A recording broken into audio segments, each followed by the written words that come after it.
Usa ka barangay sa Cagayan de Oro City ang nagpatuma na og mandatory wearing of face masks sa tanang trabahante sa ilang barangay. Kiniisip panagang sa sakit nga Mpox.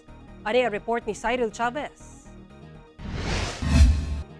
Sugod karong simanaha, nagpatuma na ang Barangay Council sa Lapasan sa Cagayan de Oro City og mandatory wearing of face mask sa tanang empleyado sa ilang barangay hall. Kiniagig panagang sa sakit nga Mpox nga natala na sa ubang rehiyon sa Mindanao. Sumala pa nga gimanduan na ang tanang empleyado sa ilang barangay nga magsuot og face mask samtang anaa sulod sa barangay hall. Gani tataw sa matag opisina ang mga empleyado nakasuot na og face mask. Makita sab ang mga signage nga nagpahinumdum ni ini. With all that experiences, nakita sa atong Kapitan Julito Ogsemer, nga kinahanglan gud niya action agad.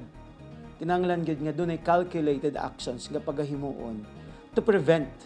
No, although wala pay presence niya na diri sa Cagayan de Oro, pero dili ta maghulat. Hinoon, pagpaklaro sa barangay nga wala nila gimanduan ang tanang mosulod o adunay transaksyon sa barangay hall nga magsuot og face mask. Hinoon, doon na sila gitanyag nga libreng face mask para sa mga adunay transaksyon sa barangay. Dili man ni siya nga pugsanay, but this is encouragement.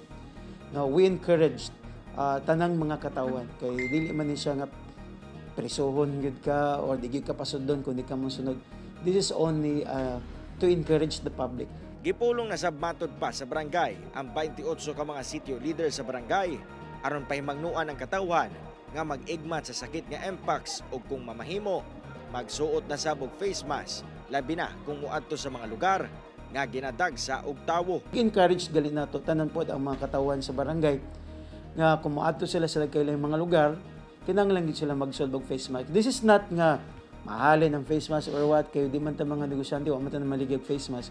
Ang punto niini is to prevent the spread of this monkeypox and other viruses. Kauban si Jaybert Pairat, Cyril Chavez, 1 Mindanao.